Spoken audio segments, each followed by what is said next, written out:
Hello and welcome to Sharing Wisdom. I am your host, Angie Wisdom, and today you all are in for a big treat. I have Lynn Smith here, who I personally know from working with her, but also just admire her from a professional standpoint as well. She is a retired TV anchor. She's a keynote speaker. She's an author. She's a media coach. The list goes on. And we are so fortunate to have her here so that she can share her wisdom with us. Welcome, Lynn. Thank you, Angie. And the admiration is mutual. I just adore getting to know you and seeing all of the wonderful gifts that you share with your clients and your audience.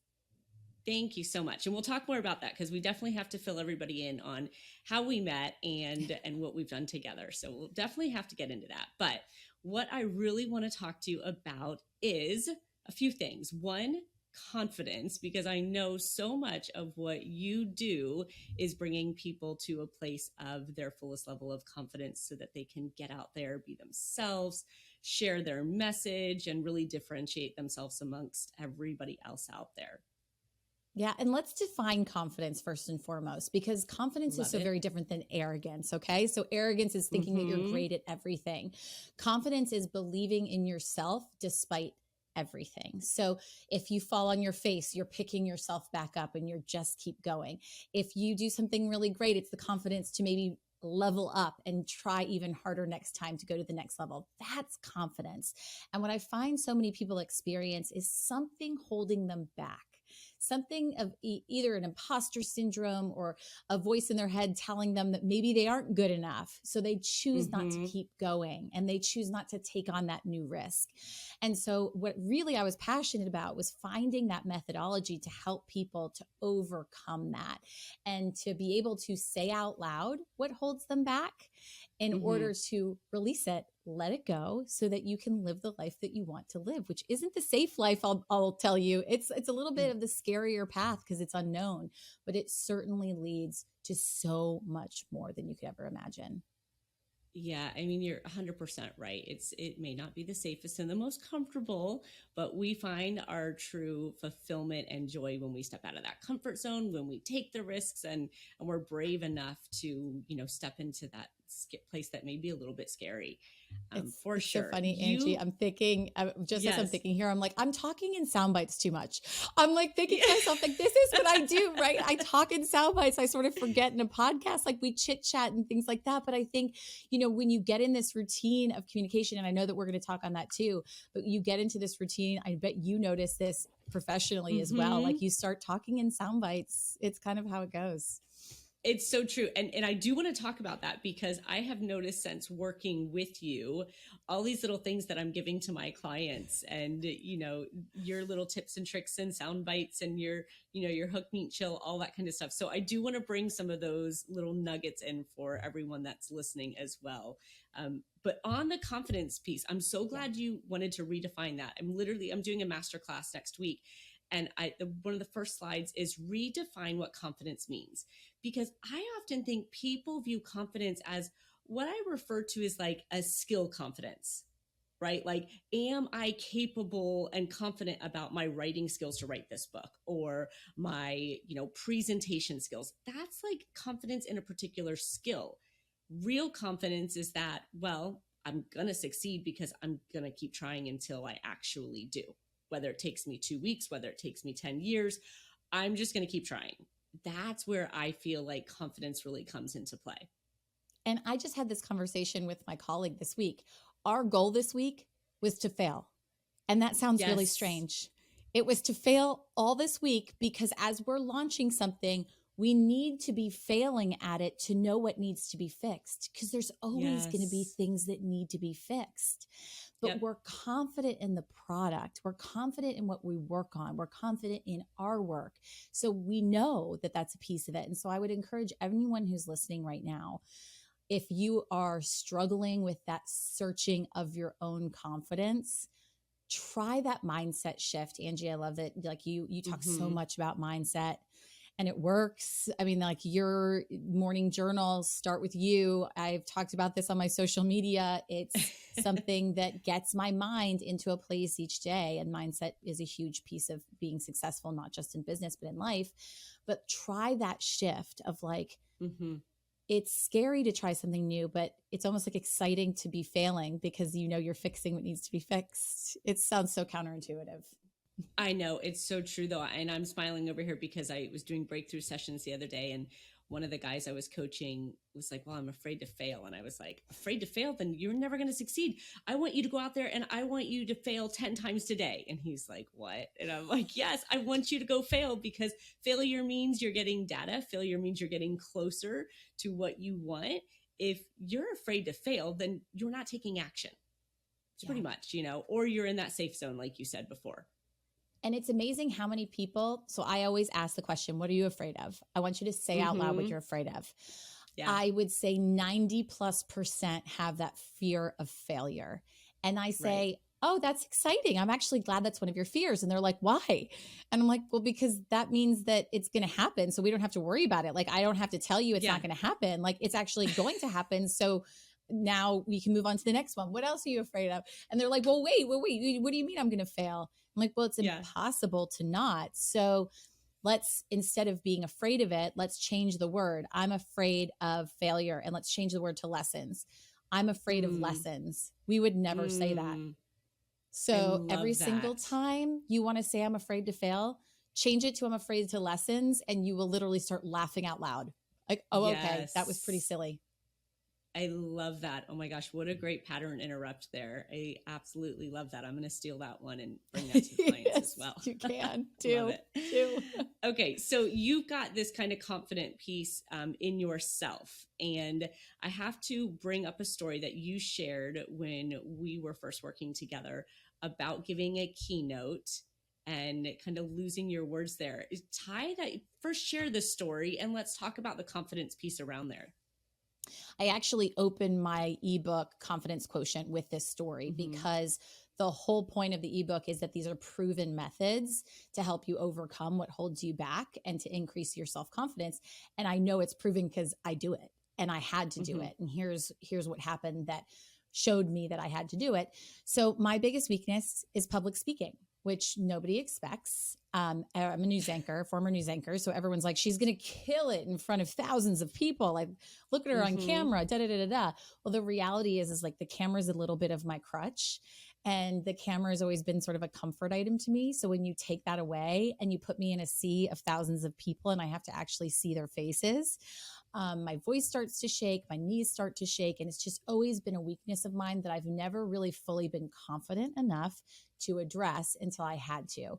I was in the room with 50 C-suite women, and it was soon after I left my career and I had just launched my new business. And ironically enough, the presentation was called Unleashing You, How to Shine on Paper, on Camera, and in the Room. So here I was coaching people on how to shine in the room, and I was miserably failing. And I really, my voice started to shake, and then I got in my head like, oh no, it's happening. And then my mouth started to get all cottony and I was like, oh my gosh, it's really happening. And then it spiraled more and more and more to where I think it was actually a full-on panic attack, maybe one of the first that I've had. So I had to stop in the middle of it. And I said, I'm so sorry, everyone. I'm failing at this. I'm really sorry. And they were all like, no, it's okay. And I was like, no, really, it's not. Like, this is really going bad. And I said, you know what? Let's just switch it up. Like, forget the PowerPoint, all these things. I said, why don't we just do a Q&A? And I was able to get through the Q&A. People asked me questions. My voice was still shaky and I was really embarrassed, but I decided not to just sit down and quit and walk out of the room. Like, in hindsight, I was like, I probably should have like pretended to pass out or something, but I pushed through it. And towards the end, I said to everyone, I was like, you know what? Thank you all for showing me grace.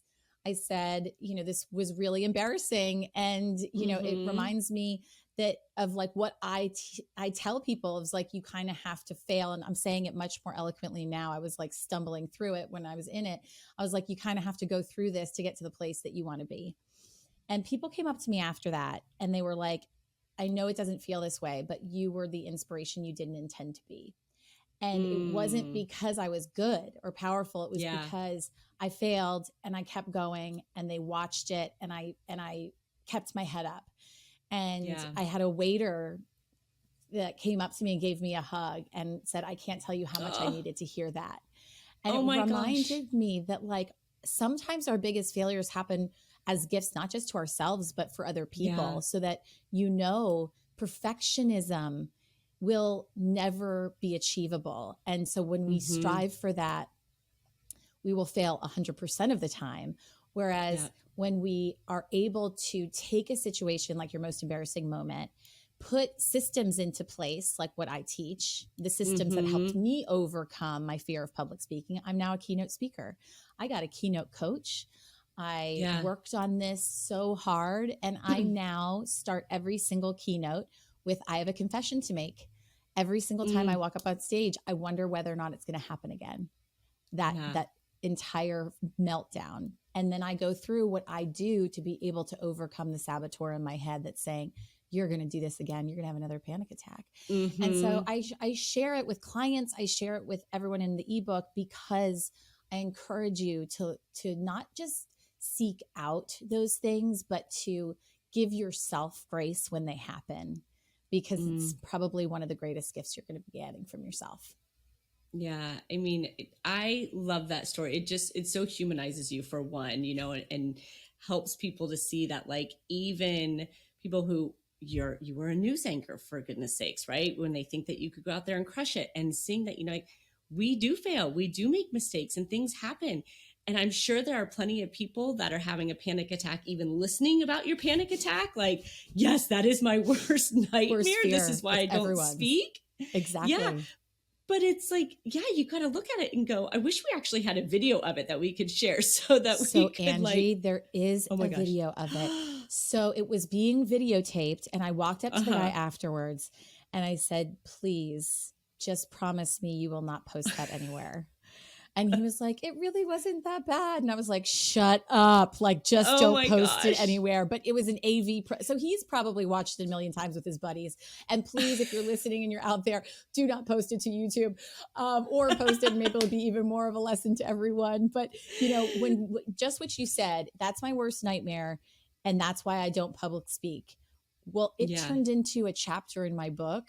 It turned into my keynote that then is why people book me for keynotes. So please take that as if that's what you're afraid of, go do it. Go do it, let it happen, and turn it into the best thing that ever happened to you. So true. And I just want to highlight that the fact that you're here speaking and living, you won't die if you lose your words and you fail on stage. Like, people are like, I would die. Oh my God, I would be so mortified. I'd hide forever. No, look, she's here, alive and thriving. So it is okay. Thank you for being like the sacrifice for the rest of us. Yes, right? I'm happy to. But I'm happy to, and I'm not going to be the last. Yes, for sure. You saying, like, what kind of that block is for you. It's like, go do it, what that fear is. It makes me think about, and I think I shared this with you, I used to always say I'm a horrible writer. I mean, when it came time to write a newsletter, when it came time to write copy for my site, anything, I was like, I'm such a horrible writer. And one day I was like, I'm going to write a book. Yes, I'm going to write a book because I'm a horrible writer. And that was like the way for me to break through that whole story. So I think it's so key, find out, like, what are you afraid of? Where are you judging yourself? And make that your next, kind of obstacle to cross. Well, let me ask you this question, Angie. Yeah. Why do you feel like you're not a great writer? Like, this is many of what we've done working together. Like, I want you to say out loud, why do you think that you're not a good writer? I think I'm a great writer now. Like, I can't wait to write my second book. The word's already coming. But back then, it was because there was nothing being produced, right? That I would sit down to write and I couldn't write anything. When I did write something, I just kept going over it and judging it and like, is this the right thing? And, what I really came up with was that I was always writing to have it be received a certain way by people. Yes. And it was like, exactly I had to get to that point where it was like, wait, I'm not writing so that every single person says this is a great book. And yes, you are 100% right. I had to get to a place where it was like, I'm writing because I have something important to say. And you may like it and you may not like it, but I'm okay with that. And then it was like, now I can really come and write from a place of authenticity and my message. And so that makes me literally want to jump out of my seat and be like, Mm-hmm. everybody listening, just repeat that over and over and over again to yourself, because it's not like Angie went to a million workshops and is all of a Mm-mm. sudden a great writer. She literally just became herself. And Mm-hmm. as you know, in media training, it's as simple as that. You Yeah. just need to be authentically yourself and the rest follows. It's so cliche, but right before I went from being a producer to a news anchor, I went to a very, very I was at the Today Show at the time, a well-known anchor. And I said, what's your one piece of advice as I go Mm-hmm. and try this? And they said, just be you. And I was like, come Mm-hmm. on, like there's got to be something bigger to that. And they're like, I promise there's not. Just be you. And I'm Yeah. like, okay. And it absolutely was true. It is so true. But like, even as you say that now, and I know that there are so many people listening going, okay, but yeah, like, how do I just be me? Like easier said than done. And that's a huge barrier for people, why they don't show up on TV, why they don't show up on social media, why they don't write. Like, it's so hard and vulnerable, right, to put our authentic self out there because it's a risk, going back to, kind of getting out of that safe zone. So what do you tell people? How can you lead them to just being you? It was so interesting because I had a call today about social media, and Mm-hmm. he made this point, because my whole mantra is say it out loud. Say out loud Yeah. what you made you think that you weren't a great writer, and now you've really cracked the nut of like that's what it Mm-hmm. was. And when I described that mantra to him, because that's something I try and bring into my social media, he goes, that's exactly what resonates in social media. You just say Mm. out loud what is your expertise. You say out loud your teaching. You say out loud your expertise. You have all of these things that you've spent years cultivating. Now, this is a completely different conversation than I have with a 20-year-old that's coming out of college.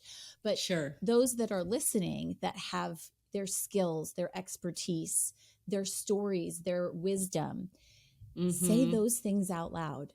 And then you'll be so surprised how much people respond to it, because you Mm-hmm. think that it's just like that's in your head. So you think that it's Right. just common knowledge, but to everybody else, they're learning something. That's why you're an Mm-hmm. expert. So share it. Right. Yeah. And that brings up another question for me. I mean, say it out loud, like you think it's common knowledge, but don't you often run into people who also feel like, well, what I have to say isn't important enough? Yes. It shocked me when I would ask someone like, so what makes you unique?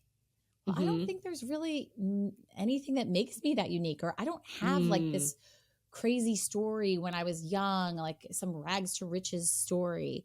And when I dig a little bit deeper and keep asking the questions about Mm-hmm. whether it was a trying time in their life, can you look back to some professor that influenced you or whatever it is? And we're talking the same being true for a leader of $1 billion company to a startup CEO. And this is what really surprised me.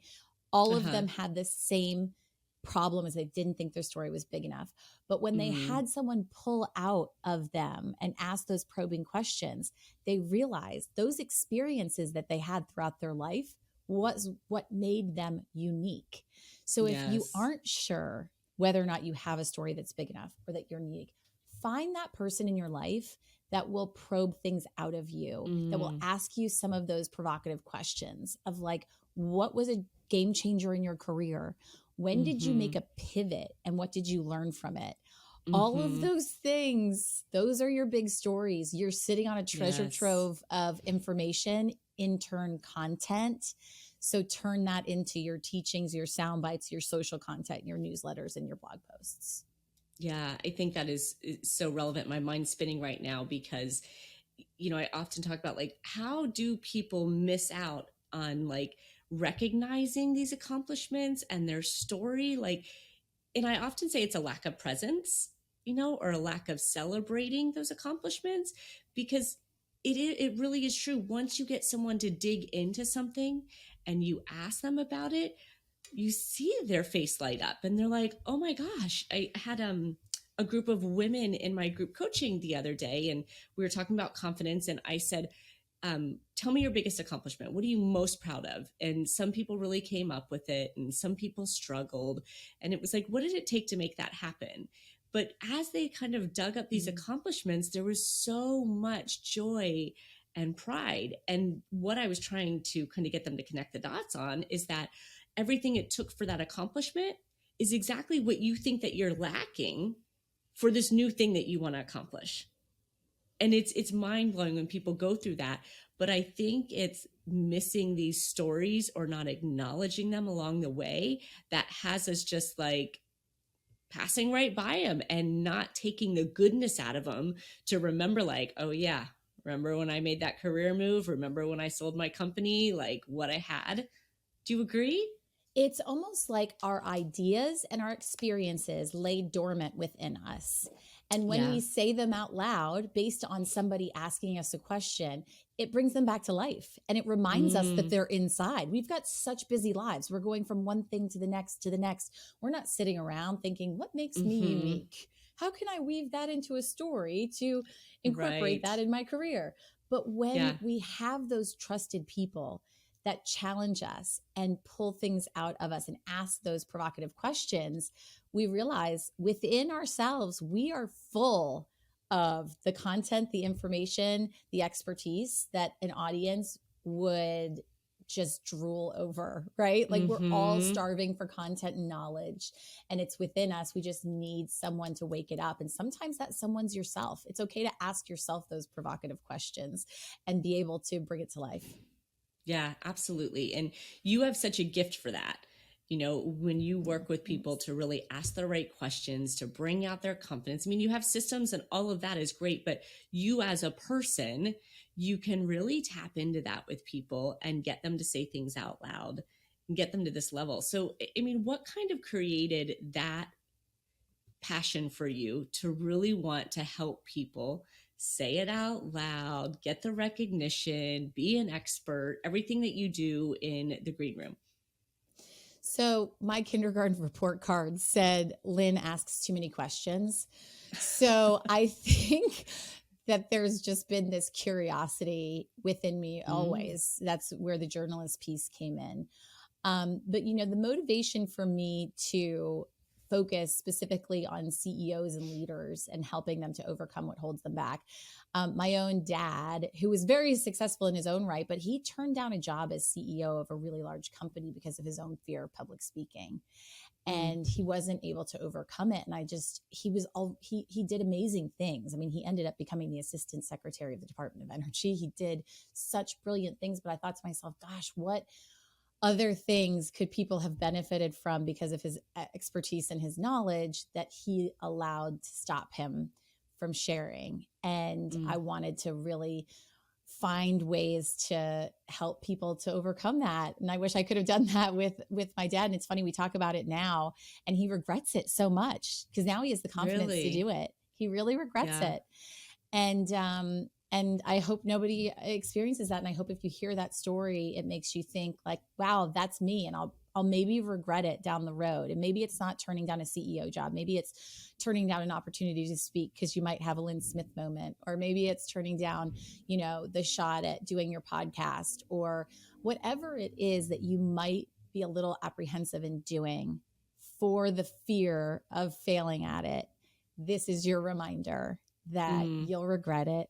And that when you do it, no matter all the stumbles along the way, it's going to eventually be successful if you keep going. Yeah, absolutely. And so is that what kind of got you to make the green room and start this whole process to bring people? Okay. Well, we should kind of clue people in on what the green room is. I'm throwing it around out there like everyone knows what the green room is, but it's how Lynn and I first connected when I saw her program, The Green Room, and was intrigued by it. So share with everyone what The Green Room actually is. Yeah, Angie, I don't know if you remember this, but right when I left Headline News almost 2 years ago, and I launched my own company. And talk about scary. And I wanted to be consulting and media training. And Angie, I think you reached out to me maybe in the first week or two. I don't know if you remember this, but you reached out and we had a call. And I wasn't anywhere near developing the program to what it was or what it is today. I was really, it was too early. And, we didn't end up working together then. And in that next year, I put together the methodology that has now since become the Green Room, which is an immersive coaching program that teaches you how to become a go-to media expert. So our best kept secret right now. Now you're a go-to media expert, and you appear, like Angie has been on several different programs talking about anything from burnout to ways to, like the 4-day work week was something that you were booked on. So, why that could be something that's really good for mindset. So finding gems like Angie that's got unbelievable expertise and knowledge, and she just didn't know how to get to those platforms in the media to share it. That's what I wanted to do when I created the Green Room. And we've been able to do it. We have 100% placement rate of our clients, and I get to meet people like you. And that's really like the most exciting piece of it, is I become better because I'm meeting people that are just really pretty amazing. And then it opens my eyes to so many more things. It's so fun. Gosh. And I love that you brought up, I have to share where my mind goes when you bring up this story about me reaching out and us having that first call, because I don't know, that first call, I was like, I don't know, maybe this isn't for me. And I just didn't get what I was probably needing at that time. Right. And I actually put a newsletter out about this because I kept getting your newsletters and it would kept coming up, and then all of a sudden I was like, I'm going to reach out again.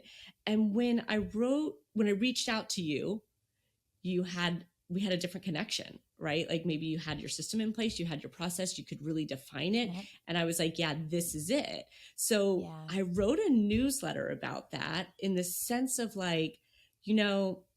I must not have been ready. I must have, had limiting beliefs at that time. Like something got in my way, but I think your package just wasn't ready yet now.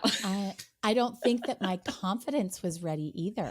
Right. I think I had a bit of imposter syndrome of and this is such a good reminder to people that, it's a process. And you have to embrace every stage of the process. When I built my company from literally zero, right? I also have, I wasn't an entrepreneur. I was a W-2 for 20 years. And the process has been probably a 2-year masterclass in growth, more than I learned in 20 years of corporate America.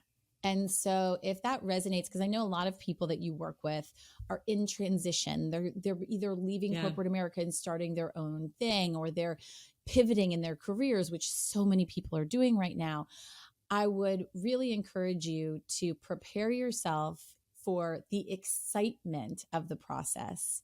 And even today, I look to 2 years from now, having no idea what it's going to look like, but being really excited about the 2 years in between and what I'm going to learn and do and fail at and change and all those things. And I don't want to skip 2 years ahead. I mean, it's, embrace the journey. Success is not the destination. It really is the journey. Yeah, so true. And I mean, just kind of going back to your program, we had such a connection, I think, that second call. And being in your program, which was 6 weeks, was so fun to watch. I feel like I had some of the components of it, right? Like the mindset and stuff, but needed these other pieces. But seeing everybody's missing something, right? Like somebody else in the group maybe was missing the confident piece or the mindset piece.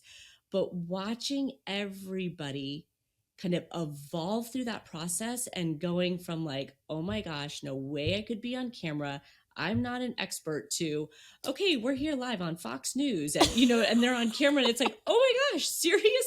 It happened.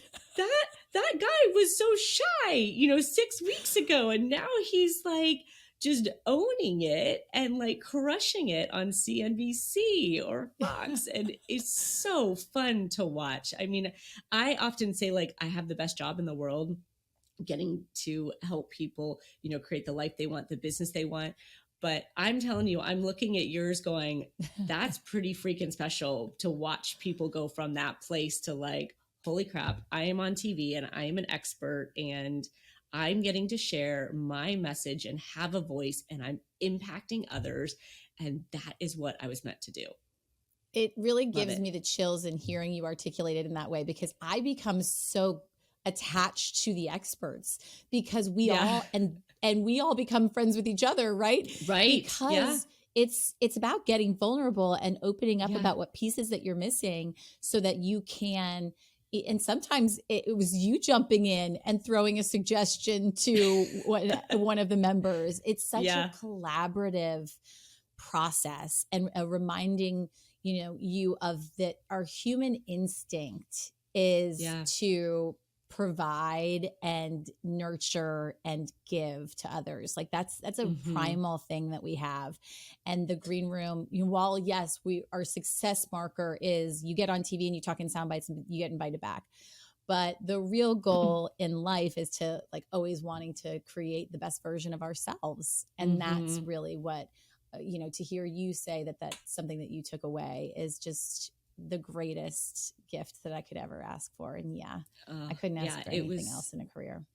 It was so special, so special. And, I think it's underrated how important kind of putting yourself out there on a different level is. Like right now, social media it's really competitive, right? Everyone has their message out there, whether it's YouTube or TikTok or Instagram. It's a sea of people that you're kind of next to. And I don't want to say that being compared to, but to somebody else's eye, when they're looking at things, they're absolutely looking at you compared to somebody else. So being on TV, kind of stepping out into a bigger audience and a different kind of platform, just seems like such a great way to differentiate yourself and your business and your expertise. Yeah. And I would have a former colleague oftentimes kind of send me, hey, just wanted to give you a heads up. This is somebody that's doing something similar in your space. And it was such good intention. And I was like, oh yeah, I'm not really worried about what anybody else is doing. And I think that's so important. There's always going to be somebody that does what you do. There's always going to be somebody that's a media trainer, that's a coach, that is insert your expertise. Yeah. But I say this a lot in my coaching, but being you is the only thing in your life in which you have zero competition. The only thing, because there is no you.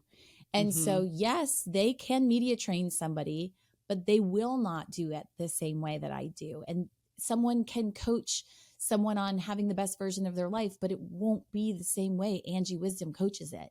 And so really trusting in that, when you try and compare yourself, you'll always be disappointed. But when you try and copy, it's even worse. You have to find that uniqueness that is you. And it goes back to what we talked about at the beginning. Like just find it by having it come to life. It's dormant within you. Just bring it to life, either by you asking those questions or by somebody else. Yeah. The comparison thing is real. And I often tell people, especially on social media.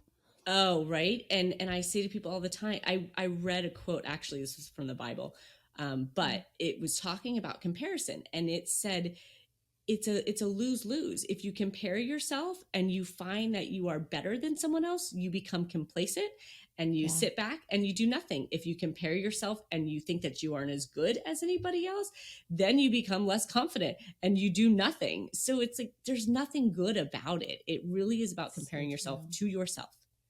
What's the non-negotiable you? I wish I knew that in my 20s and 30s, and I'm still learning it, now in my mid 40s.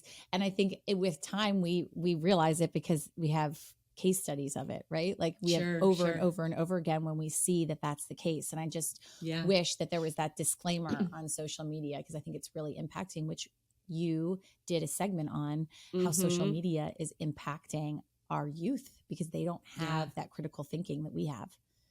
They don't. And it's funny, like I even mentioned, they don't have that critical thinking, but even adults are having, with critical thinking, are having a hard time separating the reality from, what they're seeing and what they're experiencing. And it can be toxic for sure.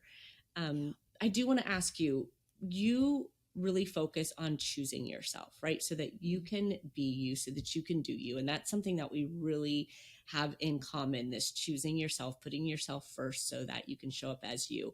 What do you tell people? How do you recommend that they do that for themselves? It's so hard, especially as a mother. There's Yeah. oftentimes very little of you left to choose, right?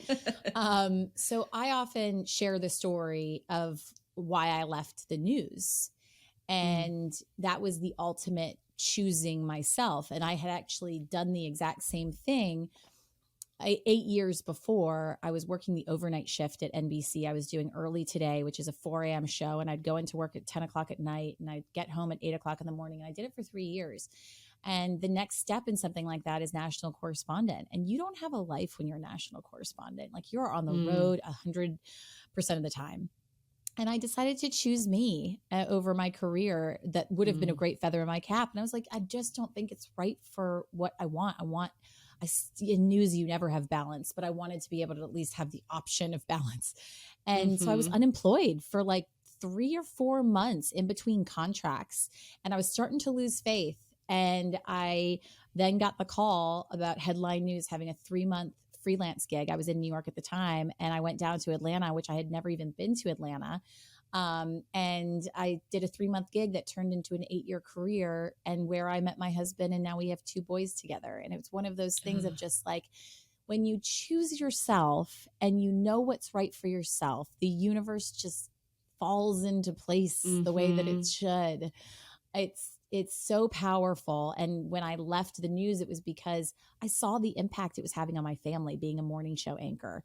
And I saw what I was missing with my kids. And my son used to say to me before I put him to bed at night, he's like, "Are you going to be here in the morning?" And I was like, "No, I'm not." Ouch. And so I had to choose us at that point. Yeah. And it's paid off. It really has. Professionally and, more importantly, personally. I love that you bring in a different element to that, like choosing yourself, because when I first mentioned it, you said, well, as a mom, we don't often have a whole lot of choice left, or we can't choose ourselves, right? We don't have time. And you're really talking about it on a bigger scale, choosing yourself, whether it is, boundaries or career choices or relationships, but on a high level, gosh, choose yourself, because it truly is what brings out the best in you. And talk about a confidence increaser. When you start choosing yourself, it's the foundation of why I say with the morning mindset journal, like, start with you every single morning, because you're choosing yourself over all the messages in your inbox or social media, DMs or anything like that. You're saying that, like, I matter so much that I'm putting myself first thing in the morning to start my day. And that's just a game changer when you choose yourself. And it only takes 3 minutes. I know, because I do it. And we all have like, I literally can plow through it in 3 minutes, but it's like anyone can find 3 minutes. Yeah. And you said something that was so important: relationships. So sometimes choosing yourself means not having someone in your life, whether that's a friend or a partner, and that's okay. Like, there's a really powerful impact that people can have, positively and negatively. And when it's negative, you have to choose yourself and walk away from it and be okay with that, no matter what anybody else thinks. And that level of confidence, because, people, sometimes that's not going to go over well, and that's okay. Yeah. Yep. Got to go back to that. Like, some people are going to like it, some people aren't. It makes me think of, and you probably can relate to this a lot. Like, I always say you have to be willing to polarize people. There's some are going to like you, some aren't going to like you, and you've got to be okay with that. Not everybody is going to like the decisions that you make, what you say, what you do. And once you accept that, your life changes and gets a lot easier to navigate, because it is 100% impossible to make everybody happy and have everybody like you. I used to be such the people pleaser. Me too. I was right there. Fully exhausting, going so over the top for everything. And I remember my husband saying to me, he's like, "Why do you do so much?" And I was like, "Well, because I want this to go well, because I want this person to feel special, because I want." And he's like, It's too much, Lynn. It's too much. Yeah. And I was realizing Right. I wasn't doing it because of any of those things. I was doing it because I was a people pleaser. Yeah. And I started to not. And I'm a lot happier and a lot more time back into my life and a lot more energy I can dedicate to myself, which sounds so selfish when you say that out loud, but it's true. I was giving everything to everybody else. So I had no time to choose myself. And so you get some time back. Yeah. And I love that I saw your body language of like, it sounds so selfish to say that. It's always the pushback I get from people when I'm like, you have to choose yourself. You have to put yourself first.